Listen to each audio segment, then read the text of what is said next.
Fala sócio, tudo bem com você? Meu nome é Bernardo Sanches e eu tô aqui no canal dando continuidade à minha parceria com o Rodrigo para falar um pouquinho sobre fundos imobiliários. No vídeo de hoje a gente vai falar do XPMOLs, o famoso XPML11, um fundo muito querido que tem muitos cotistas na bolsa. Se você ainda não conhece esse fundo, fica aqui no canal que você vai saber tudo sobre ele. Se você já conhece, já é cotista, também fique aqui com a gente que você vai descobrir toda a projeção para o futuro do XPMOLs e do setor de shoppings. A gente vai falar cada detalhe, o que a gente pensa e aquela velha dúvida, será que os shoppings vão acabar? Tenho certeza que você vai sair muito mais esclarecido e vai poder ter uma opinião muito mais abalizada. Então chega de enrolação e bora para esse vídeo. Galera, dando continuidade ao nosso vídeo, vamos saber um pouquinho sobre o XPMOLs, Fundo de Investimento Imobiliário, administrador BTG Pactual. O gestor é a XP Asset, segmento shoppings, então ele investe 2/3 do patrimônio líquido dele em shoppings, né? Tem mandato renda, ou seja, o principal objetivo do fundo é adquirir resultado da locação das lojas do portfólio de shoppings, né? Tem uma gestão ativa que pode fazer modificação nesse portfólio, pode adquirir ou vender imóveis. E atualmente participação no IFIX de 2,5%, uma participação bem grande dentro do IFIX. Histórico da XP Asset, a gente sempre fala para vocês que a gestão é fundamental, que é um dos pontos principais da nossa análise, né? Então vamos conhecer um pouquinho da gestora do XPMOLs. A XP Asset é uma subsidiária do Grupo XP, que a partir de 2019 passou a ser chamado de XP Inc. Ele é o dono da Rico, da Clear, da Speech, que é uma casa de análise, dono da Infomoney, se não me engano desde 2011 ele é dono da Infomoney, que é um site sobre mercado financeiro, e é dono também do Leader. Leader é um app que tem como finalidade ser uma rede social de investidores e um simulador de investimentos. Achei bem interessante, não conhecia e trouxe isso da minha pesquisa para vocês. A XP Asset foi criada em 2006, lembrando que a XP, o Grupo XP foi criado em 2001, depois em 2006 a XP Asset. É uma equipe hoje de 100 profissionais e tem recurso de 500 mil investidores, então é uma gigante aí do mercado. Ela tem sob gestão 78 bilhões espalhados ali em renda variável, multimercado, renda fixa e outros fundos de investimento que totaliza 200 fundos abertos, tá? Só no setor imobiliário ela tem 8 bilhões sob gestão e são 9 fundos imobiliários listados em bolsa. Trouxe alguns aqui pra gente, o XPLG, que é um fundo de logística, MXRF, XPCI, que são fundos de papel, e o XPHT, que é um fundo de hotéis. Agora um pouquinho do histórico do XPMOLs, é bom a gente conhecer um pouquinho da história do fundo, saber de onde ele surgiu, como ele começou, para a gente projetar algumas coisas para o futuro, né? Ele fez a IPO em 28 de dezembro de 2017 a R$100, ele teve como pico de cotação R$147 lá em 7 de janeiro de 2020, que foi mais ou menos onde todos os fundos imobiliários tiveram um pico de cotação. E a cotação mais baixa dele, R$68,30, lá em 18 de março, que foi o ápice da crise. Preço atual dele, R$108. Ele já fez 5 emissões. A primeira emissão logo com 3.750.000 cotas, ou seja, é um fundo que já cresceu gigante, né? Nesse momento foram integralizadas ali 2.544.000, o que fez um total de cerca de 254 milhões. Depois ele fez a segunda emissão dele em setembro de 2018, colocou ao mercado cerca de 5 milhões de cotas a R$88. Nesse momento foram integralizadas 2.440.721 novas cotas, ou seja, ele conseguiu ali integralização de praticamente metade do que ele colocou ao mercado, não foi uma emissão tão bem sucedida. Mas depois disso o fundo explode. A terceira emissão dele em fevereiro de 2019, ele coloca ao mercado 3.750.000 cotas a R$100, e aí tem um sucesso total dessa emissão, inclusive com um lote adicional de 20%, e são adquiridas 4.500.000 cotas. Depois ele faz uma quarta emissão em julho de 2019, coloca a mercado 4.215.000 cotas e mais uma vez todas são integralizadas, fazendo um total de 430 milhões entrando no fundo. E aí a quinta emissão dele, em outubro de 2019, a gente vê que ele surfou bem a onda de 2019, né? Emissão em fevereiro, emissão em julho, emissão em outubro. Ele visava ali 400 milhões, mais uma vez sucesso total, lote adicional, e são quase 480 milhões entrando de patrimônio para o fundo para ele, né, adquirir novos imóveis. Aqui a gente vê um pouquinho do histórico do fundo, e aqui eu fiz uma marcação para a gente aqui, que da quarta e quinta emissão ele fez a aquisição de 30% do Cidade Jardim Shops, que é um imóvel em construção ainda, que aí a gente vai falar um pouquinho mais sobre ele. Parece ser um ativo incrível, vamos comentar um pouquinho mais, fica no vídeo que você vai saber tudo sobre esse imóvel também que está entrando no portfólio do XPML. Então quem que é o XPML 11 hoje? Ele tem um patrimônio líquido de 2 bilhões, então é o segundo maior fundo imobiliário em shoppings, só perde para o HGBS em termos de patrimônio líquido, e é o nono em fundos imobiliários. Ele tem um valor de mercado de 1,9 bilhão, o que dá um PVP de 0,97, um pequeno deságio que está bem normal em todos os fundos de shopping, né? Em razão da crise e da incerteza do mercado, esse PVP até que está interessante. Número de cotistas, 229.400 cotistas, ele é o maior fundo imobiliário no setor de shoppings e é o terceiro maior em número de cotistas em fundos imobiliários. Ele só perde para o MXRF11, que é um fundo que a gente já citou, que também é da XP Asset, e para o BC Fund, né, que é um fundo de fundos. Ele tem liquidez diária de quase 3 milhões de reais, uma liquidez maravilhosa, excelente, sem qualquer problema para entrada e saída.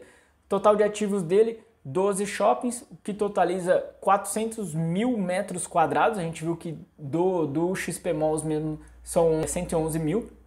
E ele tem um shopping em construção que a gente já citou e vai falar um pouquinho mais para frente. Taxa de administração do XP Malls, 0,75% do valor de mercado. Lembrando que até outubro essa taxa vai ser de 0,55% por liberalidade da gestora, né? Por entender que não está trazendo resultado, não está tendo rendimento, também quis abaixar um pouquinho a taxa dela. Taxa de performance do fundo, 20% do que exceder o IPCA mais 6%. E aí eu fiz um comparativozinho. O VISC11, que é um fundo grande de shopping também, ele tem 1,35% a 1,20% de taxa de administração, variando conforme o valor de mercado do fundo. Até 1 bilhão de reais, 1,35%. O que passar de 2 bilhões de reais já passa a ser de 1,20%. É uma taxa bem salgada do VISC, que eu acho bem alta. E o HGBS, que tem uma taxa muito baixa, 0,6% do valor de mercado. Dividend yield acumulado dele de 12 meses, 3,43%, tá um dividend yield baixo se comparado aos outros pares. O VISC com 4,23% e o HGBS com 4,67%. Lembrando que o XPML11 ele não fez distribuição de rendimentos entre fevereiro e abril, em razão da crise ele preferiu esperar, guardar caixa, depois ele fez uma distribuição mais gordinha que a gente vai ver aqui para frente. Os pontos principais do relatório gerencial de setembro de 2020. Aqui cabe um disclaimerzinho, uma particularidade, né? O fundo ele faz a entrega do relatório gerencial no mês de outubro, que esse relatório que a gente está falando é o mais atual, foi entregue em 7 de outubro, com referência ao mês de setembro, né? Só que com a distribuição vindo do resultado de agosto. Então são 3 meses aí para a gente ter na cabeça. Ele publica o relatório em outubro, faz referência a esse relatório como setembro, mas os resultados estão sendo entregues em razão do mês de agosto. Lembrando que agosto foi o primeiro mês do portfólio todo aberto, né? O fundo até alerta que durante 5 meses ele teve pelo menos 2 ativos fechados dentro desse portfólio dele. E a principal alteração de agosto, isso é muito relevante para o fundo, é que os shoppings de São Paulo passaram a ficar abertos por 8 horas, né? A partir da segunda quinzena do mês de agosto. Até então, os shoppings eles ficavam abertos de 4 a 6 horas. Isso é muito relevante para o fundo, que tem um portfólio grande em São Paulo. Sinais positivos em setembro, ele já fala que tem alguns shoppings vendendo até acima de setembro de 2019. Isso é ótimo, isso é muito importante. Mostra a retomada da economia, mostra um pouquinho da retomada do consumo e principalmente retomada do portfólio do XP Malls, né? Aqui ele traz o resultado do mês de agosto, como a gente falou para vocês. Ele traz como receita imobiliária ali 4.950.000. Esse é o NOI, né? Que é essa receita imobiliária líquida. Ele pega o total de recursos vindo das receitas imobiliárias, que abrange locação, estacionamento, percentual em vendas, e tira todos os custos de manutenção dessas lojas, né, auditoria das lojas, alguma percentual de condomínio que ele teve que agregar e dá esse NOI. Aí a gente vê que teve 4.950.000, um resultado final, tirando as despesas operacionais. Essas despesas operacionais são as despesas do fundo mesmo, tá? Taxa de gestão, taxa de administração, honorário advocatício, e aí chega num resultado de 4.164.388. Ele distribui 3.277.383, o que dá um rendimento por cota de 0,18. E aqui a gente consegue analisar que, como os fundos costumam distribuir 95% do resultado, ele fez uma distribuição de só de 79%, ou seja, o fundo está segurando mais um pouquinho, está aguardando para ver como que vai ser realmente a recuperação do setor de shoppings. E aqui a gente consegue ver mais ou menos essa questão de distribuição. Ele vinha distribuindo ali 50, 60, foi mais ou menos isso, 0,60, 0,50 por cota, até que chega em fevereiro, março e abril ele não faz nenhuma distribuição, que a gente já havia comentado. Maio ele se sente mais confortável, já faz uma distribuição de 0,27. E aí em junho ele faz uma distribuição de 0,42. Por quê? Porque o fundo é obrigado a, dentro do semestre, fazer a distribuição de 95%. Então o fundo ainda fala, olha, eu estou distribuindo porque eu tenho que fazer essa distribuição dentro do semestre. Eu acho que até seria interessante guardar um pouco mais, mas é a norma, é o que está previsto em lei e a gente faz. E aí você percebe até aqui que em junho o resultado de locação mesmo, né? O resultado de locação foi negativo, porque muito provavelmente deve ter tido diferimento. O fundo não explica muito bem isso, mas deve ter tido diferimento e o fundo deve ter tido que cobrir alguma coisa também. E aqui, julho, ele faz uma distribuição de 0,03, uma distribuição muito baixinha, e agora já 0,18, parece que tem um fôlego maior para os próximos meses. Aí eu fiz um comparativo para a gente ter uma ideia do que foi a crise, de como abalou o setor e abalou o XPML. Lá em 2019, ele tinha de receita imobiliária ali, ó, receita imobiliária líquida, 8.287.000. E aí, agora em agosto de 2020, 4.950.000. É praticamente metade, né? Um pouquinho mais da metade. A gente vê que a receita caiu muito. E aí a gente vê também que despesa financeira, agora em 2020 veio zerada, em 2019 ele tinha uma despesa financeira grande de quase 2 milhões. Essa despesa financeira a gente tem que ter cuidado, porque o próprio fundo vem avisando que ele conseguiu um diferimento junto à JHSF, que é uma das detentoras de alguns shoppings do portfólio. A gente vai ver isso com calma. Então ele tinha um CRI que ele emitiu para fazer aquisição de alguns imóveis junto à JHSF, e aí ele conseguiu o diferimento para pagar só a partir de 2021, se não me engano, agosto ou outubro de 2021. Então essa despesa financeira vai vir por alguns meses zeradas, mas a gente tem que ter em mente que isso vai voltar, e aqui a gente tinha uma ideia, né, de 2 milhões, de como isso impactava o resultado do fundo. Outros pontos que eu acho interessante a gente acompanhar aqui é um pouquinho da evolução de vendas totais e o NOI, que é o resultado operacional líquido, e um pouquinho da vacância e inadimplência. Olha a venda como que vinha numa crescente interessante. Aqui é normal, né? Dezembro é sempre um mês que os shoppings vendem mais. E aí ele cai um pouquinho, janeiro, fevereiro, março, e aí março já pega uma parte, né, da crise, da pandemia, e aí vem abril, maio com baixíssimas vendas, mas o mais interessante é a gente ver isso aqui, ó. Junho, julho e agosto, um crescimento muito legal, não chega a ser ali uma recuperação em V do que se falava, mas uma recuperação muito boa mesmo, então passa uma confiança legal pro futuro do XPML e do futuro de shoppings. E aqui eu acho muito interessante a gente ver a questão de vacância. O fundo ali em setembro de 2019 estava com 2,4% e agora em agosto de 2020, 4,8%. É uma vacância muito baixa ainda, né, gente? Considerando o impacto da crise, a economia praticamente parou, consumo foi praticamente a zero, pelo menos em termos físicos, E aí a gente vê que a vacância ainda é baixa. E a inadimplência era muito boa, tinha uma inadimplência bem próxima de zero ali. Em fevereiro estava em 1,1% e aí a gente vê que a partir de março essa inadimplência vai crescendo e chega a 59%, até que ela começa a ser reduzida e agora está em 15,3%. Lembrando que o fundo faz um aviso que essa inadimplência líquida que ele conta aqui é inadimplência total do fundo, considerando todos os boletos em abertos, sejam de agosto ou de meses anteriores, está em 15%. Também não me parece algo tão terrível quanto se projetava. E aí vamos conhecer um pouquinho da estratégia do XPMOLs. O XPMOLs ele tem uma tese de investimento, pelo menos ele nasceu assim, de adquirir imóveis dominantes na área de influência deles, né, os shoppings dominantes nas cidades, com um portfólio de shoppings sempre de alto nível. A gente vai ver que isso não foi muito bem seguido, tá? Realmente o fundo começou desse jeito, a gente vai ver isso.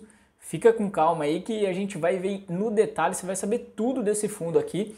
Então, enquanto isso eu já te peço aquele like. Aquele like, põe o dedo aí, senta o dedo no like, né? Por favor, dá o like pra gente, isso é muito importante. Comenta aqui embaixo também o que você achou, o que você tá achando desse vídeo, vamos interagir. E por favor, se inscreve no canal, ativa o sininho para você receber todo tipo de notificação do nosso conteúdo aqui. Os shoppings dele, ele tem como objetivo estar em cidades com mais de 250 mil habitantes. Então são cidades com uma economia um pouquinho mais forte e esses shoppings devem ter pelo menos 15 mil metros quadrados de ABL, tá? Uns shoppings grandes. E aí a gente vai ver que ele também não está seguindo isso muito à risca, mas eu acho que é uma estratégia que cabe alteração. Ele tenta sempre se aliar a um shopping que tenha como o administrador um sócio no empreendimento. Ele vê isso como relevante, eu também enxergo isso como relevante, o sócio está ali acreditando naquele empreendimento, conhece do empreendimento, então o administrador sendo sócio é mais interessante. E ele tem sempre como societários, né, renomados players de atuação nacional e visando um relacionamento de longo prazo, e a gente vê que isso o fundo vem fazendo sim.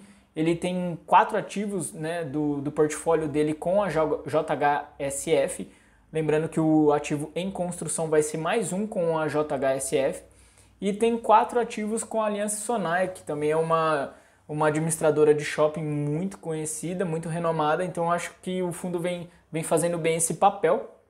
E lembrando também que o fundo na estratégia dele demonstra uma preocupação muito grande de que a gestão faça a revitalização daqueles empreendimentos, porque o shopping ele vai envelhecendo, vem chegando shoppings mais novos, a arquitetura muda, o tipo de loja muda, então isso é interessante, o fundo está sempre ligado. O portfólio dele tem 57% na região sudeste, 20% na região norte e 23% na região nordeste, né, do total de ABL dele.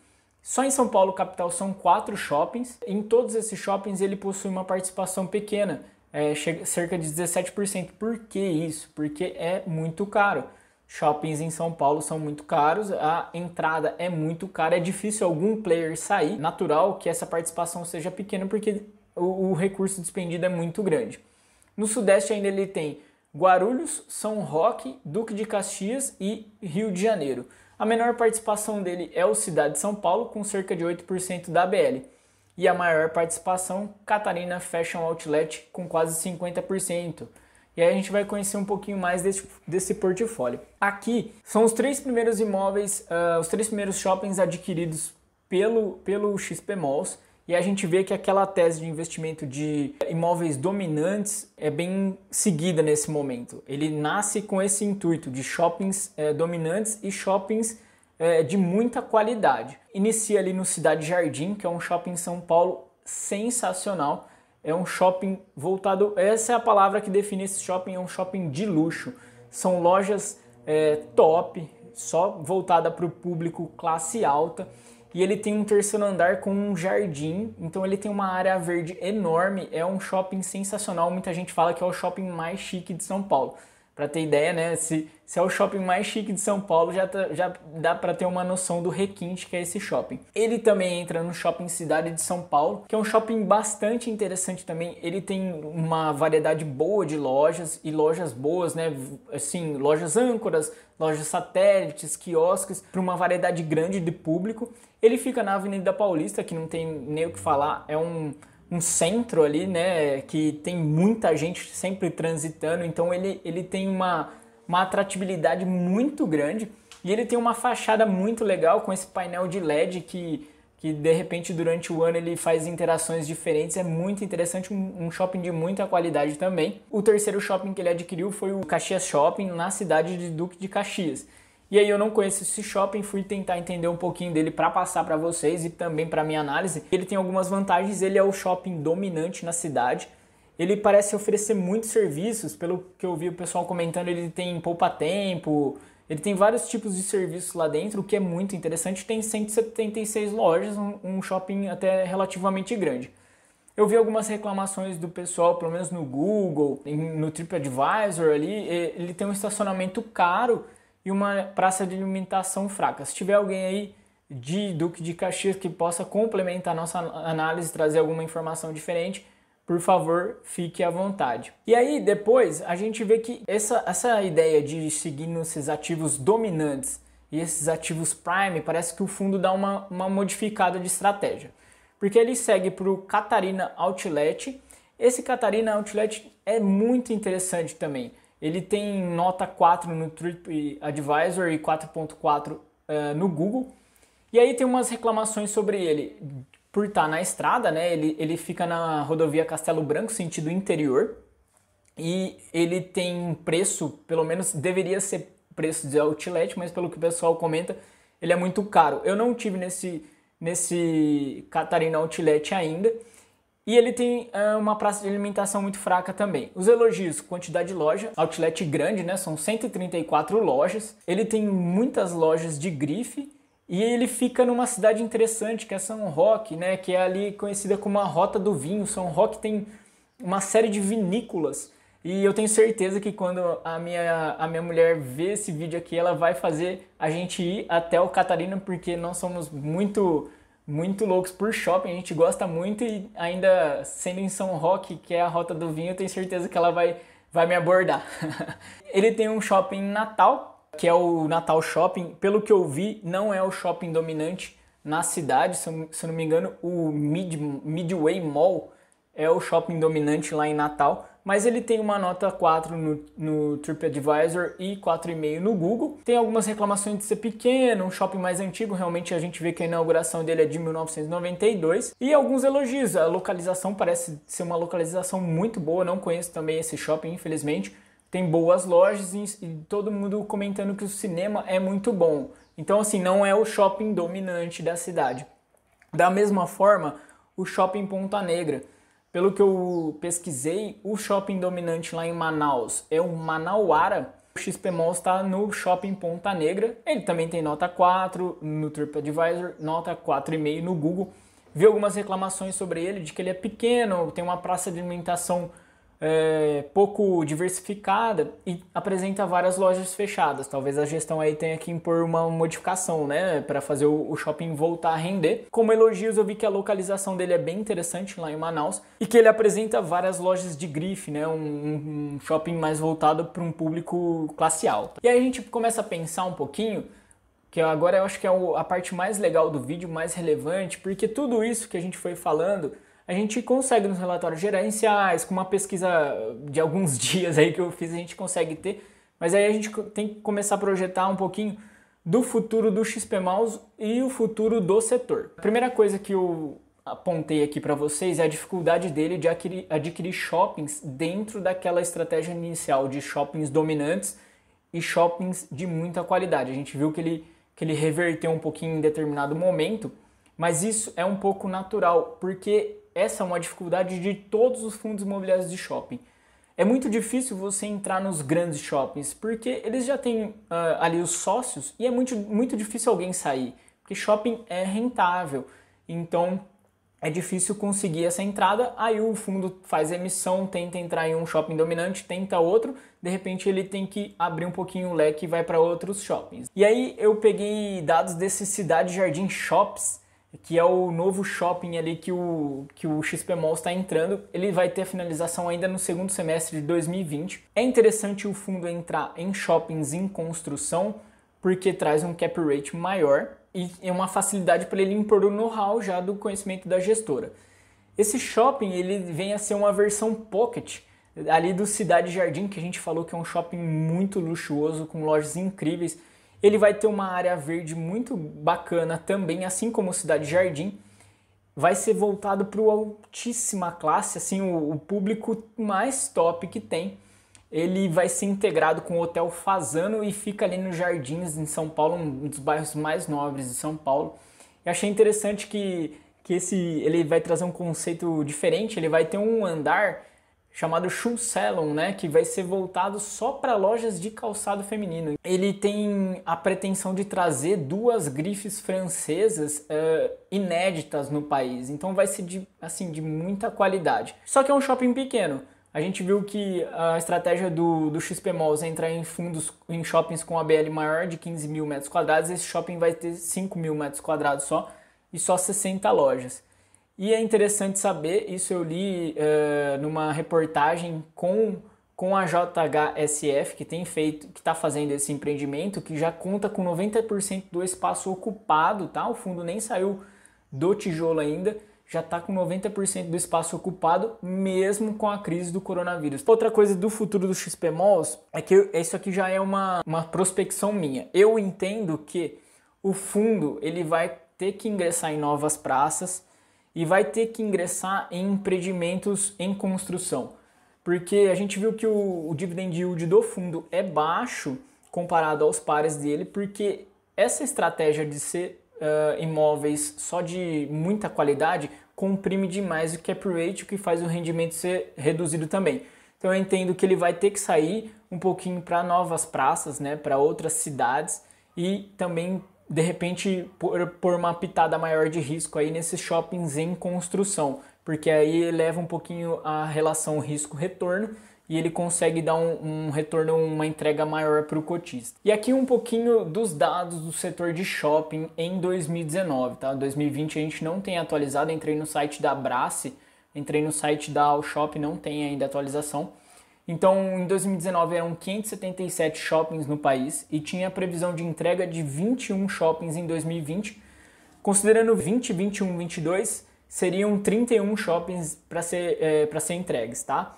É um total de 105 mil lojas, são 1,1 milhão de empregos gerados, tem 16 milhões de metros quadrados de área bruta locável e tem um faturamento anual de 192,8 bilhões. Então é um setor incrível na nossa economia, um setor muito importante. E aí a gente vê também que ele vinha com 6,5% de crescimento de vendas em 2018, 7,9% de crescimento de vendas em 2019, e aqui é um dado interessante, contra 6,4% de crescimento de vendas do varejo, e tinha previsão de 7% para 2020. Só no mês de janeiro de 2020, ele já tinha apresentado uma alta de 9,1% em vendas. E aí as medidas de enfrentamento da crise, o setor gastou um total de 3 bilhões, é incrível falar, mas é 3 bilhões de reais em medidas de segurança para retomada e proteção dos empreendedores. E aí eu vi esse dado também muito interessante, teve 11 mil lojas de shopping fechando entre abril e agosto, que foi muito alarmante, muito preocupante. Mas agora, em setembro, a Abrace, a associação ali, né, dos shoppings, lançou que já foram 6 mil lojas recuperadas. Então isso é muito interessante, o que dá um fôlego muito grande. E aqui, aquela velha pergunta que a gente vê, será que o shopping vai acabar? Entendo que não. A gente não pode dar certeza de nada, mas eu entendo com muita convicção que não. Os shoppings não vão acabar. Os shoppings, eles em muitas cidades são a única opção de lazer com segurança. Especialmente cidades médias, cidades ali com mais de 200 mil habitantes e cidades média grandes, ali com mais de 500 mil habitantes, essas cidades não tem tanta opção de lazer assim. Então, de repente, uma capital tem muita opção, mas essas cidades não. Eu tomo por base aqui a minha cidade, porque é uma cidade média, e a gente não tem grandes opções. Tanto que de outubro a janeiro o shopping aqui fervia e nem é um shopping tão interessante assim, porque é a única opção de lazer. Então eu vejo ainda o shopping muito resiliente. Entendo também que o shopping ele consegue trazer, agregar outros conceitos. Ele não é como nos Estados Unidos, por exemplo, que é voltado simplesmente para compra. E muita gente fala, nos Estados Unidos os shoppings estão acabando, a gente vai no shopping e ele tá às moscas, ninguém está comprando. Lá o shopping é muito voltado para compra. É exatamente isso que você vai fazer no shopping. Aqui não. Aqui você tem a opção de lazer, opção de um passeio com criança, tem uma opção vasta de gastronomia, a gente tem vários restaurantes bons dentro dos shoppings e também alguns shoppings têm percebido o interesse por serviços, né? Traz ali uma loja que faz conserto de roupa, tem uma lotérica, tem uma agência do correio, então isso é muito interessante. Além disso, eu vejo uma capacidade de reinvenção nos shoppings muito grande, né? A gente tem shopping, tem strip mall, tem outlet. O strip mall, para quem não sabe, é aquele shopping justinho e com lojas em volta de um estacionamento e geralmente tem uma loja âncora, uma rede de fast food e algumas lojas pequenininhas voltadas para serviço. Tem um salão de beleza, tem ali uma agência do correio. Então é um cenário bem interessante também o strip mall. É um conceito diferente, não é um shopping quadrado fechado, tá? É um shopping aberto com estacionamento no meio para você conseguir resolver algumas coisas bem rápido ali. E os shoppings, eles têm uma base de receita muito diversificada, né? Ele tem o aluguel mínimo, ele tem um percentual nas vendas dos lojistas, ele tem o estacionamento, ele tem a publicidade, então eu acredito muito no setor. E aí algumas projeções para o futuro dos shoppings. O shopping hoje, a gente projeta que ele seja no futuro um life center, mais que um shopping center, né? Que ele seja um espaço muito voltado para convivência e lazer. Mais do que fazer compras, o shopping vai ser esse espaço que vai agregar as pessoas. E aí eu vi uma pesquisa com a geração Z, né, que é essa geração mais atual, já digital, o que eles esperam dos shoppings? Eles esperam que os shoppings sejam acolhedores e humanos, eles sejam atraentes, inovadores, conectados, claro, com internet, Wi-Fi, cosmopolitas, que ele abrange ali, por exemplo, na parte de gastronomia, diversas gastronomias do mundo ou de lojas de diversas partes do mundo e que eles tenham área verde também. Isso é muito interessante. Uma questão que já foi levantada por algumas pessoas de o shopping ser, de repente, last mile, né, de grandes varejistas. O grande problema nisso é que o shopping ele é muito caro, né? Ele tem uma área muito cara, então não faz muito sentido você utilizar o shopping como ali um estoque gigante. Você consegue abranger essa parte por logística, isso é mais interessante. E eu vejo, de repente, o shopping como uma vitrine mostruária. Um local que você pode ali ter um estoque mais reduzido, mas com uma diversificação grande de produtos, que ali a pessoa vai provar, vai sentir, vai entender como que é aquele produto e de repente ela pode adquirir esse produto e esse produto ser entregue para ela outros dias depois. Então é bem interessante a gente pensar o que pode ser o futuro do shopping. Pessoal, o que eu tinha para trazer é isso. Espero que você tenha gostado desse vídeo. Deixa seu like, comenta aqui embaixo e até a próxima, se Deus quiser.